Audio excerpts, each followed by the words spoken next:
Hi, hello everybody, welcome.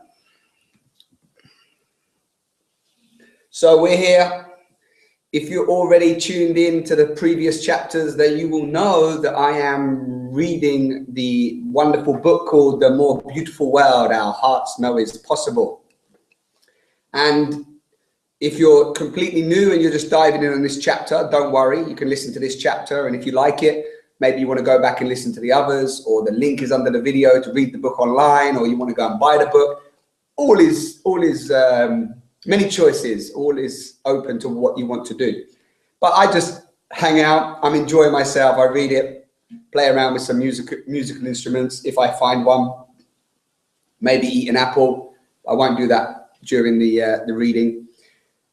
And people sometimes say to me, you know, what's the point of reading? Well, this is my contribution. This is just a gift back from a beautiful book that I love, and I feel is a very important book at this time of huge global transition where everything's falling away and crumbling and so on. And if you come back and you've viewed it and you've been leaving comments and so on, I like to try and do different things each time, because otherwise you guys will get bored. And I'd like to make sure that you're enjoying your book reading. So, are you comfortable? Do you have a nice tea? This isn't a pint of beer, by the way. It's a green tea. Although maybe you want to have a pint of beer, I don't know. So if you watch the last chapter, you'll know that I have the hang drum. It's not mine, it's a friend of mine's. But because I'm recording these videos today, I have to play it again. So if you didn't like it in the last one, you have to endure a little bit more, or you can just wait till I finish. And it's just an amazing instrument. If you really want to hear it play beautifully well, although I play it quite beautifully myself, but if you want to play it beautifully well, in, you know, hang massive, there's many people out there that are just type in YouTube hang drum and just listen to the amazing music. This just takes you on a journey. So it's raining here in Malta. I'm on this beautiful island in Malta. If you don't know where that is, then it's in the middle of the Mediterranean. You can't really see it on the map. And there's magical people here, and it's a wonderful island. And here we are. Let's read chapter 4, Cynicism.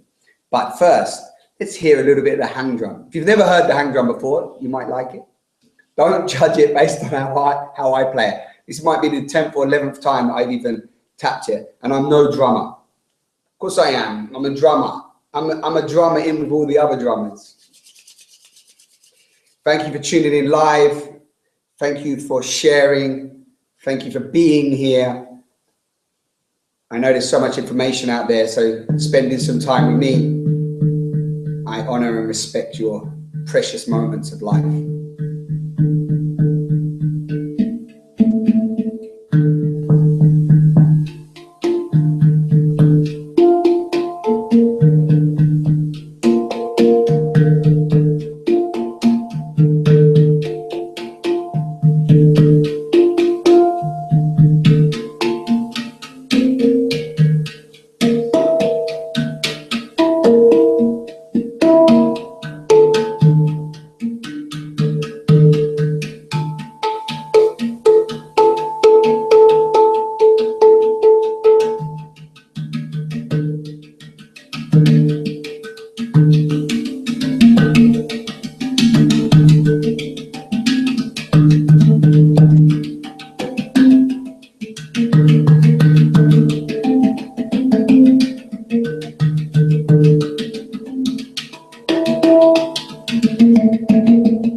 That's your musical intro. Sometimes you play this and it goes really well. Sometimes you play it and it doesn't. You've got to go with the flow, see where it takes you, and get out your thoughts when you're just playing. Just you know, I'm also mindful of time. So anyway, check it out, the hang drum. Yes. Let's dive in. Thank you for being here. Chapter 4, cynicism.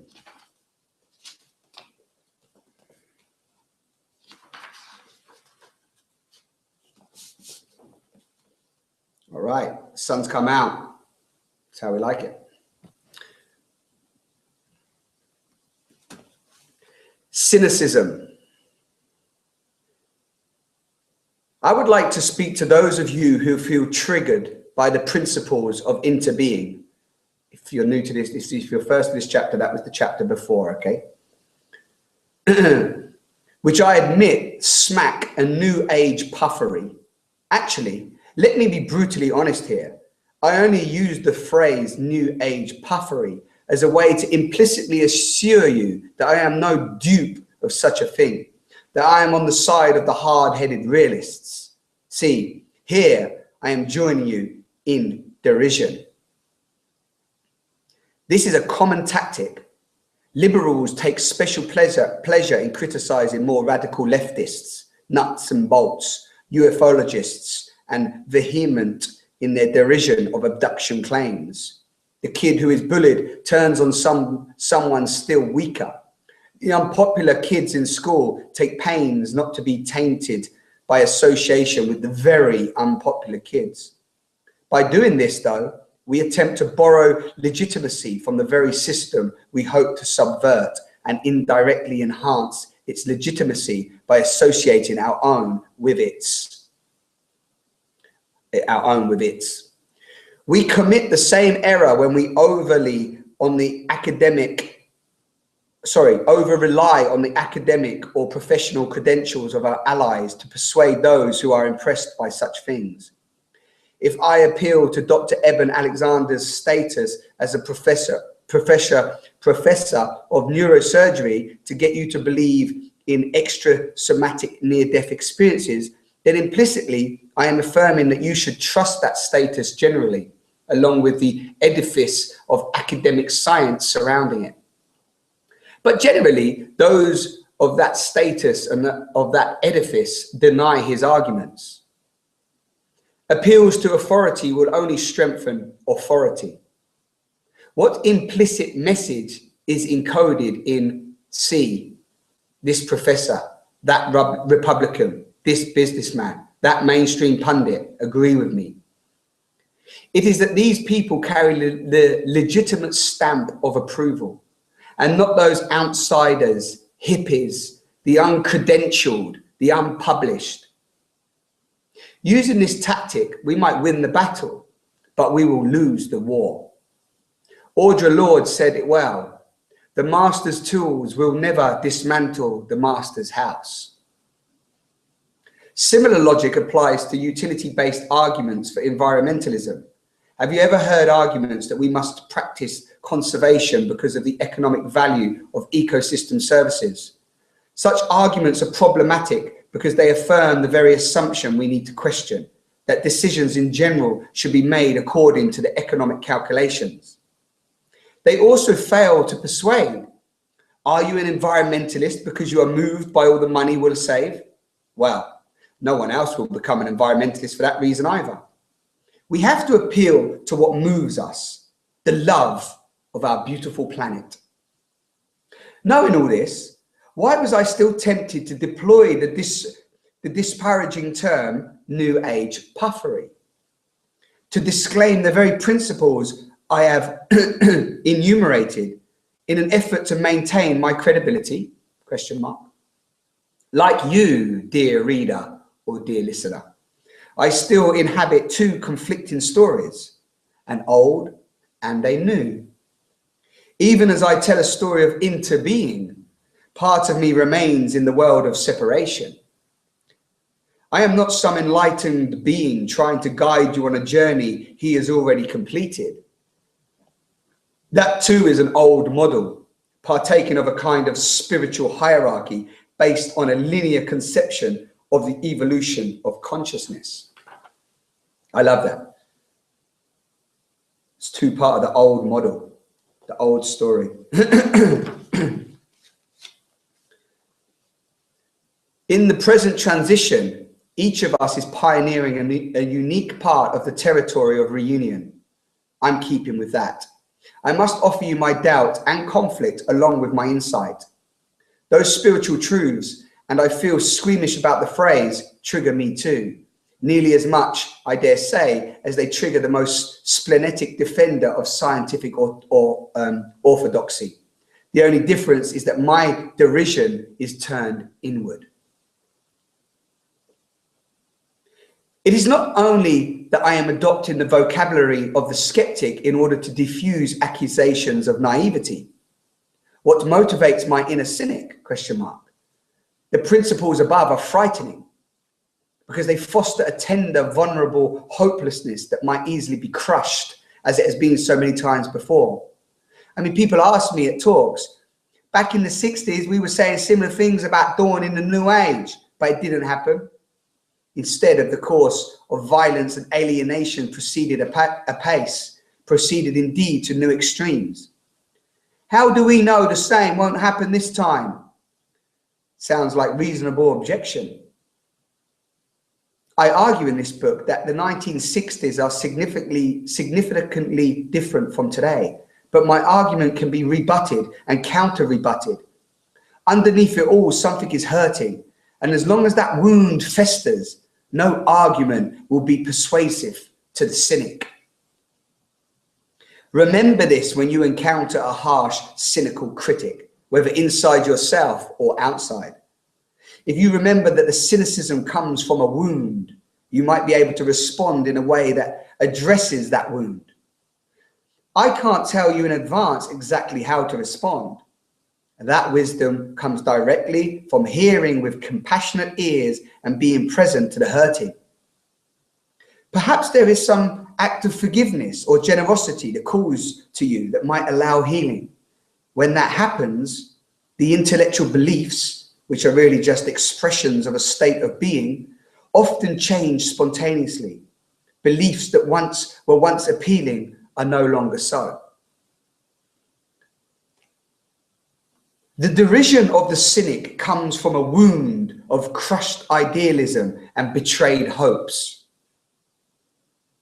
We received it on a cultural level when the age of Aquarius morphed into the age of Ronald Reagan, and on an individual level as well, when our youthful idealism that new and more beautiful world is possible, that believed in our own individual destiny to contribute something meaningful to the world, that would never sell out under any circumstances and would never become like our parents, gave way to an adulthood of deferred dreams and lowered expectations.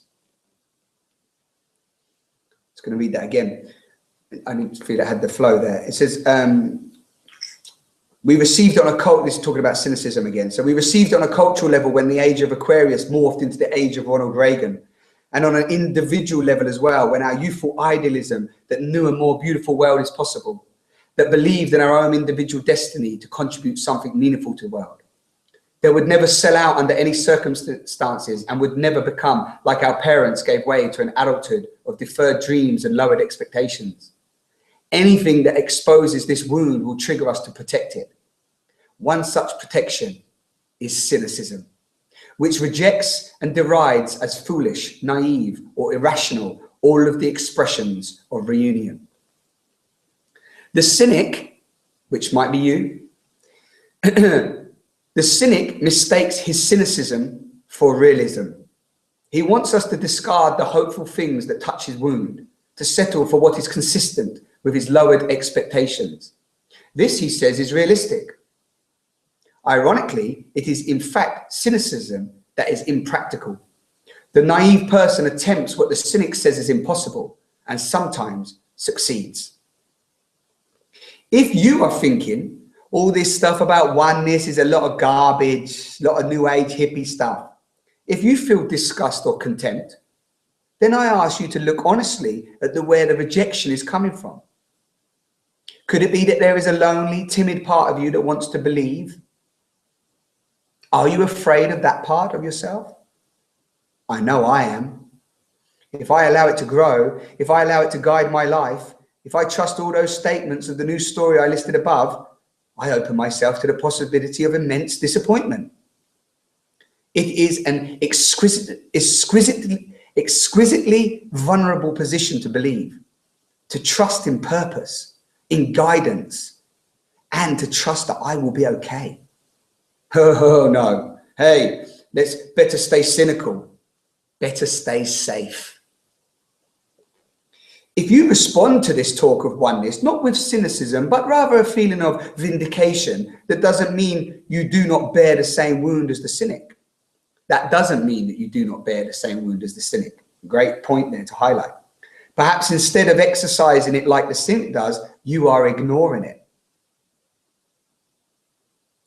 Could it be that whenever the doubt creeps in, you assuage its pain by picking up the latest book on angel healing, or crop circles, or reincarnation?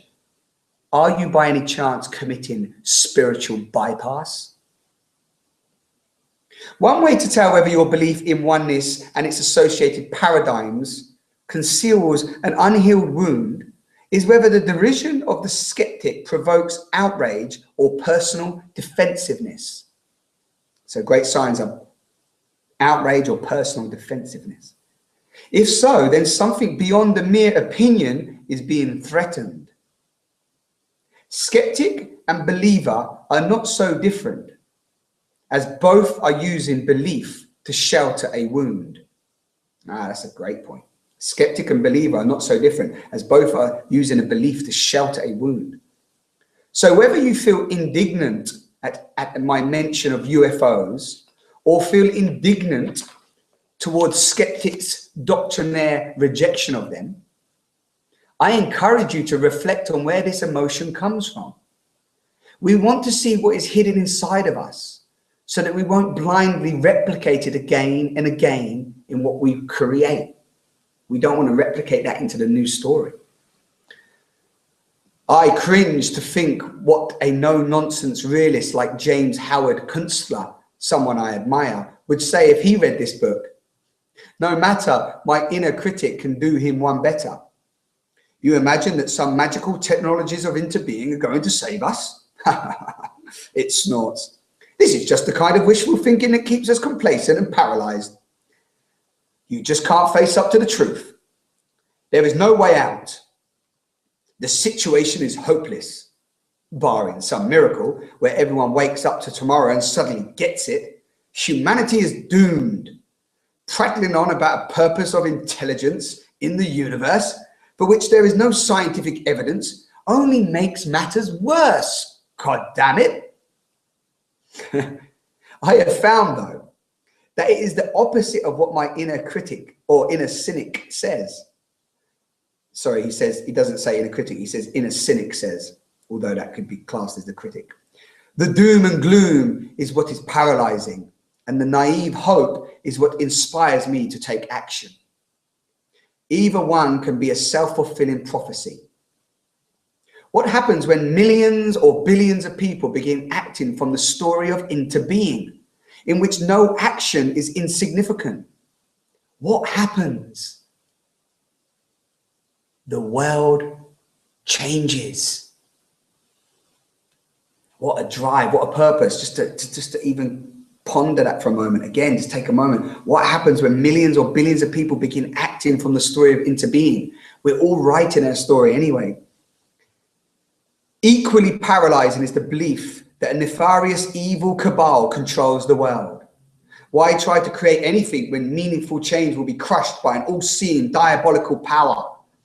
I've dabbled in these theories, which bring me into heavy burdened states that feels like I'm suffocating in a pool of molasses. Yet I am told I am naive and impractical to deny it. If only I would open my eyes and see. Nonetheless, these conspiracy theories do express a psychological truth. They give voice to a feeling of helplessness and rage. The primal indignation of being cast into a world ruled by institutions and ideologies that are inimical. I don't know that word. Inimical to human well-being.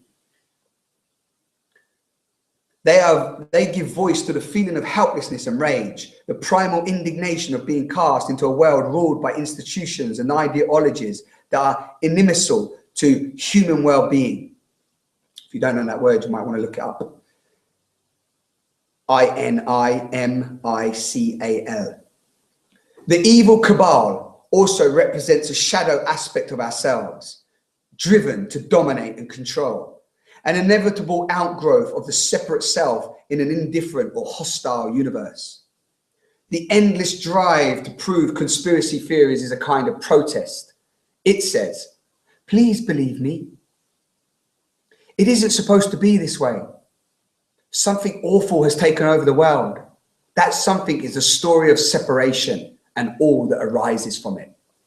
Think about that. The whole energy of what's even causing so much of the pain is the story of separation.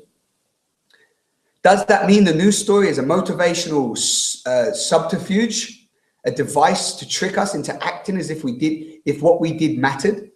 The last resort of my inner cynic is to say, well, I suppose the story of interbeing might be useful as a way to deceive people into taking action, but it isn't true. I would like the preacher exhorting people to pious acts while secretly being an unbeliever himself. Underneath this particular cynicism, I find again pain and anguished loneliness. It wants proof that the story of interbeing is true, proof that life has purpose, the universe is intelligent, and that I am more than my separate self. I wish I could rely on evidence to choose my belief, but I cannot. Which story is true, separation or interbeing? I will, however, in this book offer evidence that fits the latter, but none of it will constitute proof. No evidence is ever enough. There is always an alternate explanation, coincidence, fraud, wishful thinking, etc. Absent conclusive evidence. You, however, will have to decide on some other basis, such as which story is most aligned with who you truly are and who you truly want to be. Let's ask that question to ourselves again. Which story is most aligned with who you truly are and who you truly want to be? Which story gives you the most joy? From which story are you most effective as an agent of change? To make such a choice on something other than evidence and reason is already a huge departure from the story of separation and its objective universe. Which story gives you the most joy? Wow.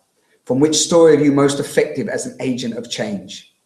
To make such a choice on something other than evidence and reason is already a huge departure from the story of separation and its objective universe. So, am I tricking you? Surely. If I offered the news story from a place of secret disbelief, I would be an ineffective storyteller. My duplicity would show in one form or another and mar the integrity of the narrative. That is not to say that I have fully stepped into the story of interbeing and the total faith and trust it implies. Far from it. Fortunately, my ability to tell the story doesn't depend on my faith alone. I am surrounded by many, many other people who themselves, imperfectly as I do, hold the same story. Together, we move deeper and deeper into it. Enlightenment is a group activity. Hoi! How about that? I'm going to read that last bit for you. That is not to say that I have fully stepped into the story of interbeing and the total faith and trust it implies. Far from it. Fortunately, my ability to tell the story doesn't depend on my faith alone. I am surrounded by many, many other people who themselves, imperfectly as I do, hold the same story. Together, we move deeper and deeper into it. Enlightenment, or should we say, the new story of the people, the more beautiful world our hearts know is possible, is a group activity. Woo! And you listening to this, listening to me read it, purchasing the book, reading the book, whatever, expressing your own truth, stepping into your own love, you're part of this new story. We're doing it together. Nobody's got the answers, because if we had the answers, we'd be recreating what's already been done. We're all birthing this. It's birthing us, in fact. Wow. I hope that you thoroughly enjoyed that. I haven't read that chapter for a while, actually, so it was the first time I've read that one. Come back to that. It was really lovely to read for myself.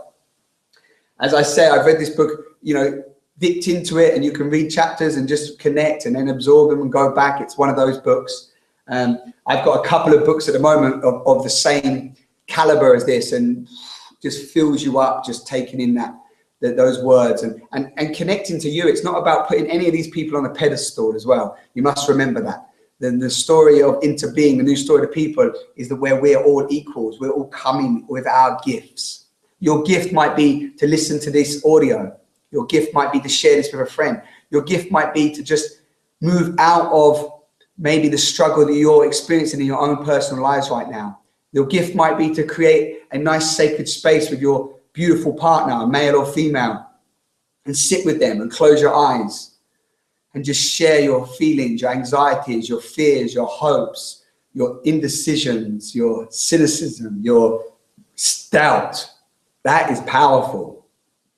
Transparent communication, which if any of you are following any of the gifts that I'm sharing into the world, you'll know that transparent communication is my passion and my dedication, that we stop lying to ourselves, connect deeper to who we are, and then start communicating and speaking our truth out to the world. And it doesn't mean it has to be some grandiose, you have to get on a stage or on camera or make films. It might just mean in your local community, in your groups, getting people together and holding a space for authentic dialogue, authentic communication. So there's so many ways that you can take part in birthing the new story of the people. Might be by saying no to certain things that you've been doing, saying no to certain organizations, certain institutions that you don't believe to be true to your heart. Just you taking those simple, small actions actually have a huge impact on the ripple effect of where we are in humanity. Yes. So we're alive. It's amazing. Thank you for being here. Subscribe, share. Also on Simon on the Sofa, there's now 102 conversations with 96 or 98 people. And those conversations I created when I was moving out of the old story and needed to know what was truth and what was love. And I was having my own breakdowns and awakenings and breakthroughs and existential breakdowns and diving into, you know, a more truthful reality, questioning everything and stepping into what was true for me. And that's still what I do day in, day out. And I create spaces for people to come on that journey. And everything that I'm offering to the world is coming from that place. Still dancing, like Charles said, still dancing in the old world, still trying to, you know, make money from that in a new way, in a new story, and also move beyond even needing money and exploring what communities showing up, what transition towns, and just, you know, exploring myself, which I'm sure you out there are doing the same. So sending you love. I'm not going to play the hang drum this time on the way out, because you have to play that for quite some time before you get into it. And I'm not, I've only played it 11 times, but I'm going to just give you some jingles. 1 minute.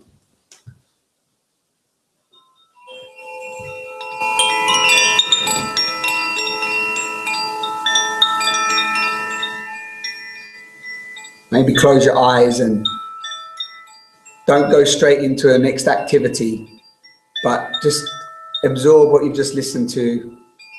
Take a moment to breathe and find your center. Closing your eyes helps for you just to reconnect to yourself. And don't worry about all the noise and information out there. Just breathe and control the flow of information in your own being.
You're not alone. Sending you all love. You're a miracle.